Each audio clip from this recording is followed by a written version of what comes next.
여러분께서는 지금 경제학자 곽수종이 보는 새로운 시사, 곽수종의 뉴스 정면 승부와 함께하고 계십니다. 정면 승부, 팩트 진검 승부, 트루맨. 네, 매주 월요일 곽수종의 뉴스 정면 승부, 팩트 진검 승부 트루맨 시간 갖고 있습니다. 오늘도 팩트체크 전문 미디어 뉴스톱의 김준일 팩트체커 나오셨습니다. 안녕하십니까? 안녕하십니까? 한겨레 21의 하의연 기자도 나오셨습니다. 안녕하세요. 네, 안녕하세요. 봄이죠? 그죠? 많이 따뜻해졌네요. 예, 네. 많이 따뜻해졌습니다. 그래서 오늘 팩트체크 주제도 따뜻한 걸로 준비했습니다. 이명박 전 대통령에 대한 검찰 수사 관련 이야기인데요. 아무래도 지금 검찰 쪽에서 윤석열 지검장 같은데 중앙지검에서 문무일 검찰총장에게 수사사항을 보고하겠다라고 했으니까 일종의 전직 대통령에 대한 애우 관계를 거치면서 구속영장 청구 여부 결정하겠다 뭐 이런 의미가 아니겠습니까? 일단 언제냐라고 기자들끼리는 예. 내기를 하는 뭐 이런 상황이긴 한데 언제라고 이야기 나오세요? 보통 15일 전후라고 이야기를 하고 있거든요. 지금부터 15일 전후요? 아니요. 그게 아니라 3월 15일. 네, 왜 그러냐면 3월 15일이 그 본격적으로 본격적으로 후보 등록을 하기 위해서 본인들의 공직 사퇴를 하기 위한 그 시점입니다. 그렇다고 한다면 본격적인 선거가 또 시작된다. 그렇죠. 이렇게 볼 수도 있거든요. 예. 정무적인 판단을 하기 위해서라도 선거전으로 돌입하기 전에 포토라인에 서는 게 좋겠다라고 판단할 수 있다는 겁니다. 예, 선거하고 포토라인 서는 거하고 어떤 관계입니까? 예, 아무래도 야당에서는 이거를 이제 정치 보복이라고 얘기를 하고 계속 이 이슈가 나오면은 좀 뭐 부담이 될 테니까 그런 비판들을 검찰이 아무래도 의식을 해서 아무래도 뭐 이런저런 일정을 다 고려를 하거든요. 그래서 이제 보통 통보를 하고 소환까지는 전례를 보면은 노무현 대통령 때는 4일이 걸렸고요. 통보한 다음에 이제 소환된 게 그리고 박근혜 대통령 때는 6일이 걸렸습니다. 그러면 이제 그 하영 기자가 얘기를 했듯이 15일이면은 다음 주 중에 소환 통보를 해야지 15일에 이제 15일 전후로 해서 할 수 있다라는 거예요. 그래서 일부 언론에서는 이르면 이번 주 중에 한다라고 하는데 이번 주에는 사실 정치적 이벤트가 많습니다. 일단 수요일에는 여야 영수회담이 있지 않습니까? 특사 보낸 거 그런 것도 해야 되고 해서 아마 제 예상으로는 이번 주는 아니고 다음 주 중에 통보를 하지 않을까. 그래서 15일 전후로 해서 이제 소환이 되는 그런 그 모양새가 나올 것 같습니다. 소환이 되면 소환에 응하게 되나요? 안 응해도 상관이 없나요? 물론 응하지 않아도 상관은 없죠. 그런데 전두환 전 대통령의 신뢰로 봤을 때도 응하지 않았을 경우에 정치적 실익, 그렇죠. 실익을 얻기가 어렵죠. 그리고 얼마 전에 이명박 전 대통령이 천안함을 갑자기 찾아간다든지 이런 여러 가지 그 여론을 의식하는 행보를 하고 있지 않습니까? 그렇다고 한다면 본인이 출석하는 모습을 보이는 게 오히려 유리할 수도 있겠다라고 판단을 분명히 할 것 같습니다. 김준일 팩트체커, 지금 이명박 전 대통령이 받고 있는 혐의가 어떤 겁니까? 주요 혐의가? 사실 너무 많아서요. 너무 많아요? 갑자기 이게 좀 급속도로 중요한 몇 가지 뭐 짚어주시죠. 일단은 뇌물죄로 받은 게 한 100억 원 된다고 하던데요. 거의 합치면 100억 원인데 이 중에서 이제 정확하지는 않습니다. 왜냐하면 그 금액이 특정되지 않은 부분이 있으니까. 근데 그렇겠죠. 이제 제일 큰 게 그 다스 소송 그 대납 비용 그게 60억입니다. 그래서 그 삼성이 이제 대준 건데. 이학수 전 비서실장. 이게 실토를 했죠. 근데 이제 요거는 혐의가 입증이 되려면은 일단은 다스하고의 이명박 대통령과의 그 특수관계, 실소유주 여부가 명확해져야 됩니다. 그래야지 이게 이제 이 60억도 뇌물죄로 이렇게 포괄적 뇌물죄로 이제 할 수가 있는 건데 그런 부분에 있어서 굉장히 이제 아직은 예측하기가 힘든데 어쨌든 지금 받고 있는 혐의는 뇌물수수가 있죠. 특정경제법상 뇌물수수가 있고요. 횡령 배임이 있고요. 공직선거법 위반도 있습니다만 만약에 이제 다스가 실소유주라고 하지만 그거는 이미 공소시효가 지나서 큰 의미는 없고요. 그래서 특경법상 횡령 배임이 제일 크거든요. 이거 같은 경우에는 좀 뭐 징역형이 이제 그 액수에 따라 다른데 5억 원 이상이면은 뭐 제법 많이 나옵니다 이게. 5억 원 이상이면 한 15년 정도 나오나요?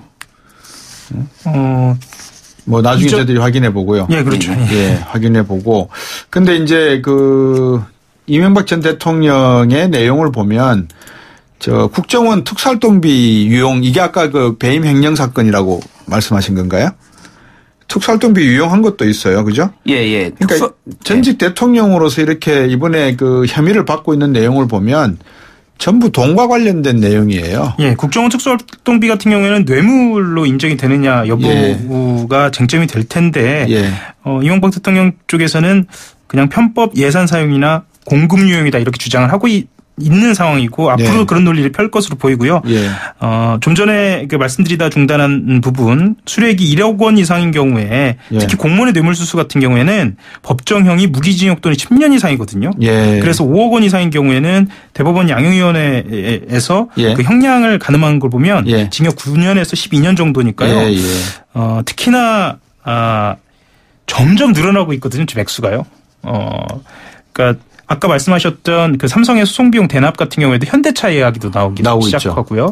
그리고 소송과 관련돼서도 당장 그 다스와 관련된 소송에서 140억 원을 돌려받기 위한 과정을 그것이 불법성이 드러날 경우에는 또 다른 혐의가 또 추가되고요.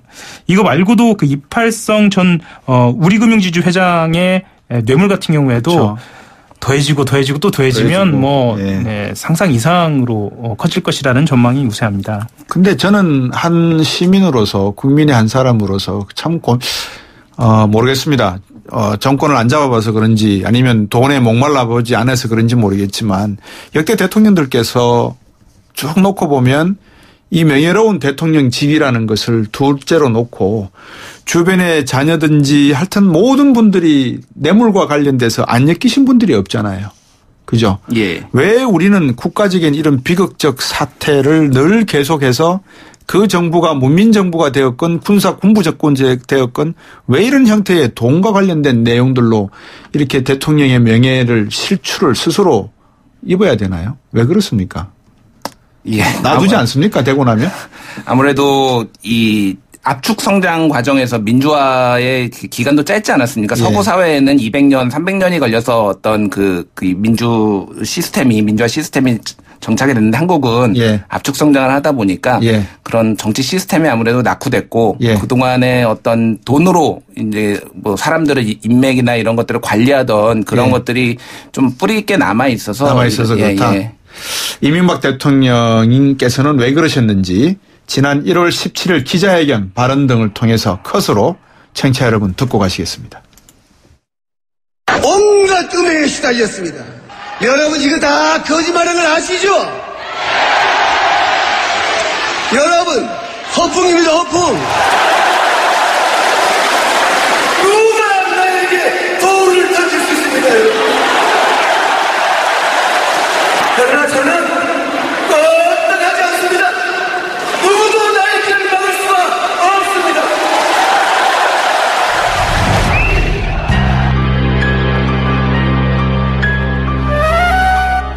선수, 나는 헌법을 준수하고 국가를 보위하며 조국의 평화적 통일과 국민의 자유와 복리의 정진 및 민족 문화 창달에 노력하여 대통령으로서의 직책을 성실히 수행할 것을 국민 앞에 엄숙히 선서합니다.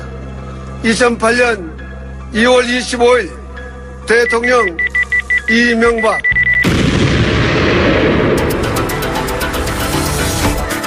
저는 만에 하나라도 제가 책임이 있다면 대통령이 되어서라도 책임지겠다는 이야기를 한 바가 있습니다. 그 대통령이 된 후에도 이 BBK 문제와 관련해서 뭔가 문제가 있다면 그리고 문제가 있다는 건 간단하죠. 주식 소위 거래하는데 부당 거래죠. 말하자면 주가 조작. 조작이라고 할 수 있죠. 주가 조작에 가담을 했느냐. 그 BBK라는 회사가 내 회사냐. 아니 그 두 가지 문제니까요. 두 가지 문제는 뭐 아주 간단하게 쉽게 법적으로 조사하면 아주 간단하게 조사할 수 있다. 저는 이렇게 생각하고 있기 때문에. 만약에 밝혀지면 대통령직을 그만둘 수도 있다. 그렇습니다. 투명하다는 그런 증거로. 네, 그렇습니다. BBK 주가 조작에 제가 관여가 했다면은 책임지겠다는 그 무한 책임을 제가 약속했어요. 한 점에 무슨 변명을 하고 설명할 필요가 없다고 생각합니다. 사실 이 문제에 관련이 있다면 무한 책임을 지겠다고까지 했습니다. 국민 여러분. 저는 매우 송구스럽고 참담스러운 심정으로 이 자리에 섰습니다. 저는 대한민국 제17대 대통령으로서 이런 자랑스러운 역사를 지키겠다는 마음가짐으로 국정 수행에 임했습니다. 최근 역사 뒤집기와 보복 정치로 대한민국의 건강이 흔들리는 데 대해 참담함을 느낍니다. 적폐청산이라는 이름으로 진행되고 있는 검찰 수사에 대하여 많은 국민들이 보수를 괴멸시키고 또한 이를 위한 정치 공작이자 노무현 대통령의 죽음에 대한 정치 보복이라고 보고 있습니다. 저와 함께 일했던 이명박 정부 청와대와 공직자들에 대한 최근 검찰 수사는 처음부터 나를 목표로 하는 것이 분명합니다.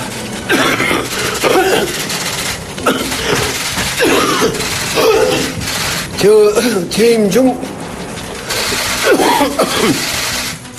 일어난 모든 일의 책임은 저에게 있습니다.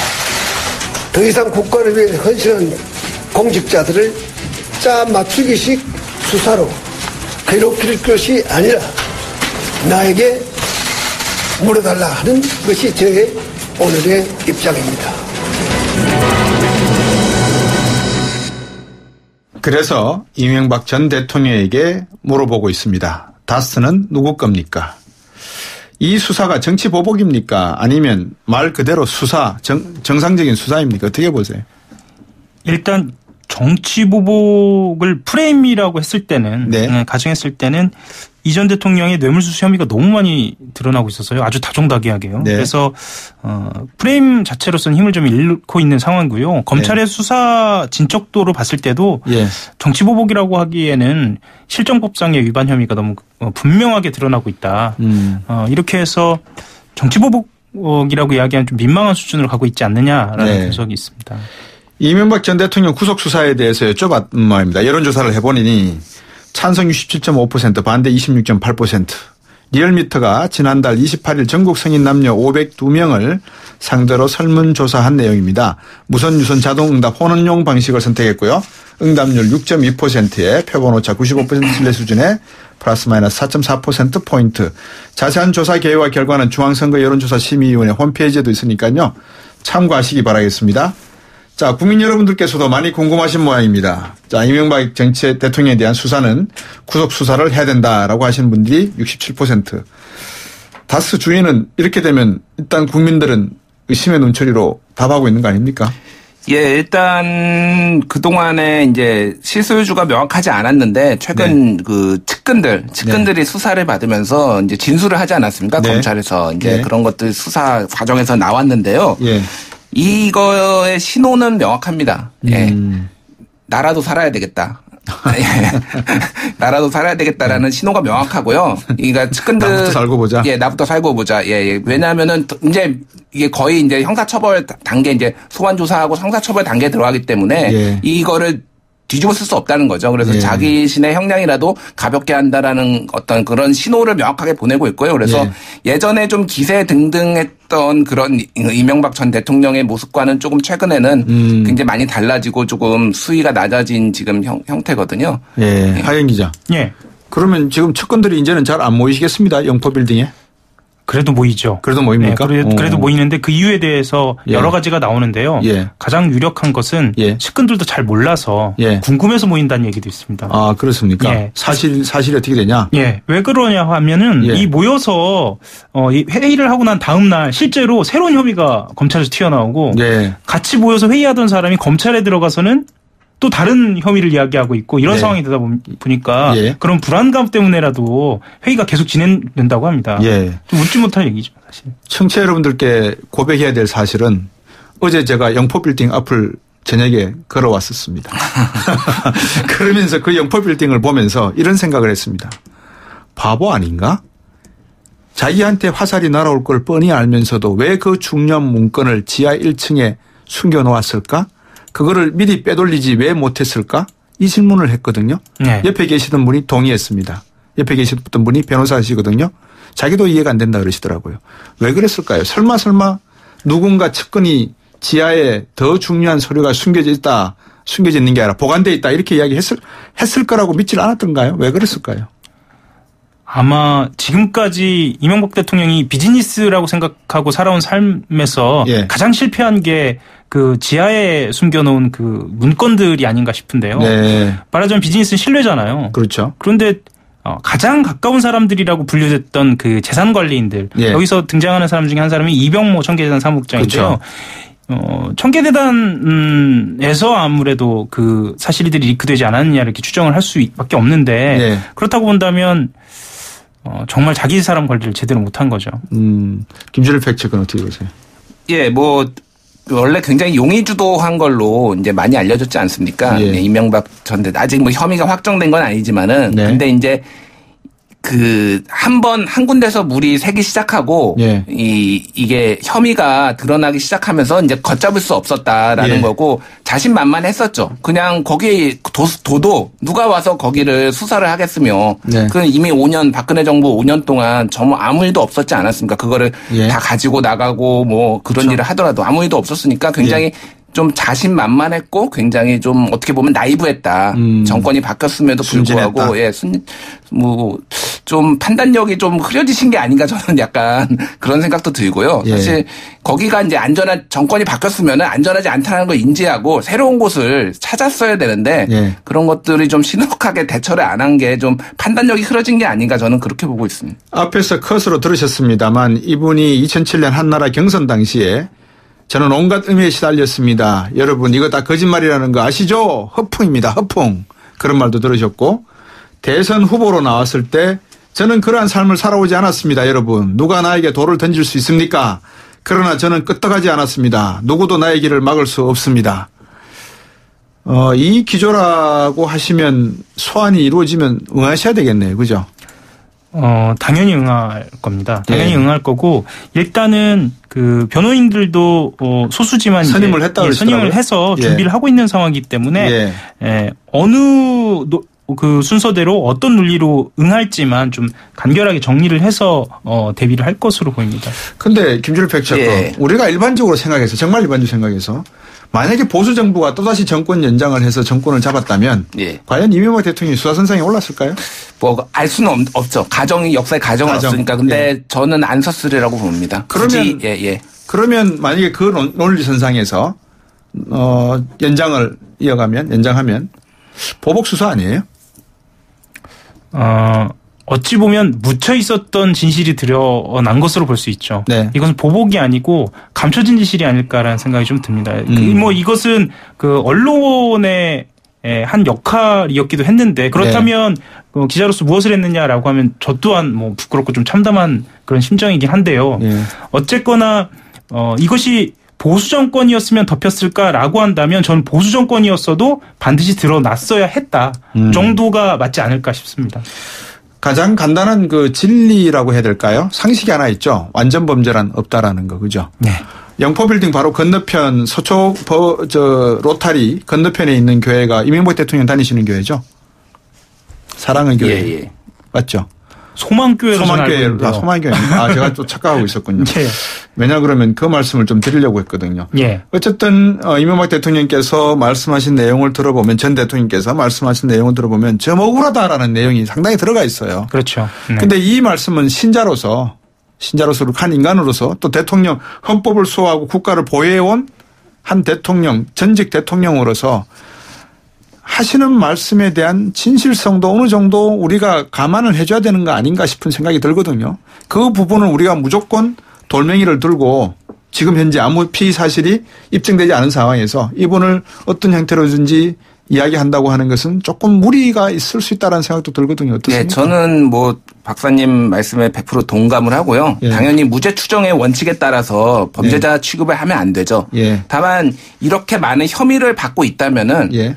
조사를 받든 참고인이 됐든 피고인이 됐든 네. 조사든 수사를 받아야죠. 그래서 본인이 깨끗하다면은 다 해명을 해서 네. 명예회복을 하면 되는 거고요. 그러면 검찰이 또 무리한 수사를 했다고 비판을 받으면 되는 거 아닙니까? 현재는 이제 그 단계까지 왔습니다. 그래서 정치보복이니 아니니 이런 거가 중요한 게 아니고요. 그렇죠. 이명박 전 대통령 입장에서는 본인의 명예회복을 위해서라도 적극적으로 나설 필요가 있는 상황입니다. 근데 혐의가 너무 많아요, 사실은. 8개, 9개 정도가 돼가지고 예. 이것들을 다 어떻게 이렇게 좀 하실지 저는 굉장히 궁금하긴 합니다. 예. 그렇죠. 제가 늘 강조한 말씀드리는 이야기잖아요. 어떤 그 피의자에 대한 피의 사실이 있을 때 이게 항상 우리가 그분의 인권을 존중해 주는 차원에서 무죄 원칙에 의해서 이 사건을 바라봐야 된다라는 입장인데 그런 입장에서 놓고 보면 이명박 전 대통령에 대한 여러 가지 수많은 사건에 대한 내용은 아직까지 입증된 바가 없기 때문에 피의 사실로 그냥 저들이 두고 여기서들이 이제 팩트 체크하는 거 아니겠습니까? 네. 예. 결국 근데 너무나 많다라고 말씀하신 그 건들에 대한 팩트 체크는 다 된 거 아니에요. 일단 받았고 줬고 행해진 거 아닙니까? 정확하게는 대법원까지 가봐야지 아는 거지만은 어쨌든 현재 검찰 수사로 구속된 사람이 있고 네. 줬다라는 것들이 혐의가 명확하고 이런 것들 부분이 있죠. 이를테면은 재산관리인 이영배 씨가 90억대 횡령 배임을 해서 구속됐고 예. 이를테면 재산관리인 이병모 씨가 60억대 횡령 배임으로 또 구속됐고 이런 것들은 다 나온 사실 아닙니까? 그래서 다스 실소유주 의혹을 받고 있고 그런 것들이 이제 사실관계가 점점 드러나고 있는 상황인 거죠. 예. 자, 또 이제 카더라라고 하는 내용인데 정두환 의원 같은 경우에 전 의원 경천 동지한 일, 큰 실수, 대선 결과도 뒤집어질 수 있는 일, 이런 이야기를 방송에서 하고 계셨단 하셨단 말입니다. 이 부분도 진실이 좀 밝혀져야 되지 않습니까? 어떻게 보세요? 일단 이것이 검찰에서 수사를 할 만한 일이냐에 대해서는 명확하게 정두원 의원이 이야기하지는 않고요. 예. 아마도 알고 있을 것이다라고 이야기를 합니다. 벌써 지난 1월 19일 날에 한 언론에 등장해서 이야기를 흘리기 시작했는데요. 예. 경천 동지할 일 3가지 이렇게 이야기를 하기 시작하고 예. 온 언론들이 다 주목을 하자 본인은 가족과 관련된 일이다 정도 흘리고 그리고 또 한 보름 있다가 김윤옥 여사 이야기를 꺼냈단 말이죠. 그렇죠. 예. 그렇게 이렇게 조금씩 뭐랄까요 좀 흘리기처럼 보이는 것도 과히 보기는 좋아 보이지는 않습니다. 그러니까요. 김일팩처럼. 예, 일단 제가 판단하기엔 이건 제 의견입니다만은 정두원 전 의원이 지금 언론에 장사를 하고 있다. 이명박이란 소재를 가지고 장사를 하고 있다. 예. 왜냐하면 주목을 받고 있지 않습니까? 계속 사실은 정두원 의원은 전 의원은 예전에 굉장히 그 친이계로 분류됐던 그렇죠. 분이에요. 그래서 굉장히 가까웠던 분이고 직접 돈을 받고 그런 일은 아직 없는 걸로 알려졌지만은 굉장히 정치적으로도 책임을 져야 되는 분인데 갑자기 나타나서 이명박 그러면서 또 막상 그 얘기는 정확하게 하지 않고 하나씩 흘리는데 그거는 저는 좀 굉장히 언론 플레이를 하고 있고 본인의 가치를 주목을 이 기회에 좀 가치를 높여보려는 그런 식으로 좀 비춰지고 있고 하호영 기자가 방금 얘기를 했지만은 사실은 그 돈이 어떻게 쓰였든 중요한 건 아닙니다. 어쨌든 뇌물이 받은 것만 입증이 되면은 그 돈을 명품 가방에 썼든 그거는 이제 국민들의 분노를 더 일으킬 수는 있지만은 혐의를 입증하는데 그게 중요한 건 아니죠.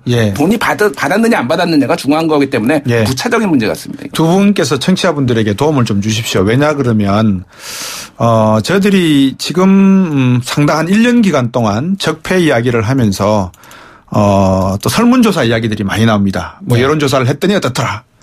그러다 보니까 이게 어떤 피의 사실에 대한 확인이 입증된 증거나 물증에 의해서가 아니라 먼저 언론에 툭 던져놓고 아니면 말고 식의 이야기가 되다 보니까 언론도 상당히 책임져야 될 부분이 있고 신중해야 될 부분이 있거든요. 왜냐하면 언론에서 한번 나가버리면 이거는 전 국민을 대상으로 해서 나가버리는 이야기지 않습니까? 주워 담기도 힘듭니다. 그런 의미에서 두 분이 보시기에 팩트 체크를 하는 과정에서 어떻게 청취자분들은 이런 사건에 대해서 이해를 하셔야 되는지 접근법에 대해서 좀 설명을 주시죠. 사실 지금은 그 기준을 말씀드리기 좀 민망한 수준입니다. 왜냐하면 이게 피의 사실 공표냐 아니냐라는 것을 구분을 해서 검찰이 지금 그 선상에 설 만한 것을 두고 고민 끝에 발표를 하는 것이고 그것을 또 언론이 전달하는 것이긴 한데 그렇다고 한다면 어떤 것을 가려 들어야 하느냐라고 했을 때는 나중에 이 지금 거의 10여 가지가 넘는 것 중에 무죄가 나오는 것을 언론이 어떻게 책임져야 하는 것인가에 대한 고민까지 가기 때문에 그렇죠. 사실은 좀 어렵습니다. 그런데 이거는 분명합니다. 뭐냐 하면 다스는 누구 겁니까라는 질문에 대한 답 그리고 그것과 무관하게 뇌물을 받았느냐 안 받았느냐의 답은 좀 구분해서 다스는 누구 겁니까라는 질문에 대한 답은 굉장히 멀리 가는 굉장히 정치하게 들어가는 재판에서 어떻게 될지 모르는 변수가 있는 문제고 그렇죠. 사실은 이팔성 전 회장을 말씀드렸지만 예. 그분을 위시해서 뇌물을 주고받은 것 좀 분명하다. 예. 뭐 이 정도는 말씀드릴 수 있을 것 같습니다. 알겠습니다. 김준일 팩트체크. 예, 일단 뭐 한국 언론의 어떤 피의 사실 공포 이게 좀 많이 문제가 됐죠. 예전에 노무현 대통령 같은 경우에는 수사 과정에서 그러니까요. 조사 과정에서 뭐 이제 국정원이 공작까지 하고 근데 이제 뭐 지금은 그런 거는 없으리라고 저는 이제 뭐 믿고 있습니다만 어쨌든 관행적으로 검찰이 흘리고 언론이 받아쓰고 하는 요거 관행은 문제라고 일단 말씀드리고요. 다만 이제 지켜보셔야 될, 국민 여러분께서 지켜보셔야 될 거는 이제 이 다스의 실소유주가 누구냐, 아까 그 하영 기자가 얘기했지만은 그 부분은 일단은 그 별도의 문제입니다. 그동안 계속 다스 얘기를 했지만은 이미 그 뇌물수수로 넘어갔어요. 모든 요 포인트가 그렇죠. 이미 다 밝혀지고 있기 때문에 그 부분에서 유죄가 나면은 다스가 밝히지 못하더라도 분명히 죄는 죄값을 치러야 된다. 이런 부분에 좀 집중하시면 좋을 것 같습니다. 그 한 정치인을 우리의 지도자로 뽑기 위해서는 그 사람의 일기장을 저희들이 국민들이 정말 샅샅이 낱낱이 들여다 볼 수가 있어야 되지 않나 하는 생각을 늘 해봅니다. 그 사람이 어떻게 살아왔고 어떤 철학을 가지고 있고 어떻게 국정을 운영할 비전을 가지고 있는지 어릴 때부터 가졌던 그 꿈과 이상을 일기장을 들여다보지 않고 그 당시에 유행하는 말로 그 당시에 하나의 유행하는 시대적 흐름으로 지도자를 뽑게 되면 그 끝이 과연 우리 국가와 민족에게 어떤 도움이 될지 한번 생각해보는 시간으로 갖도록 하겠습니다. 오늘 두 분 말씀 잘 들었습니다. 고맙습니다. 팩트 진검승부 트루맨 팩트체크 전문 미디어 뉴스톱의 김준일 팩트체커 그리고 한겨레 21의 하영 기자 두 분과 함께했습니다. 고맙습니다. 감사합니다. 화요일로 오겠습니다. 곽수정이었습니다. 고맙습니다.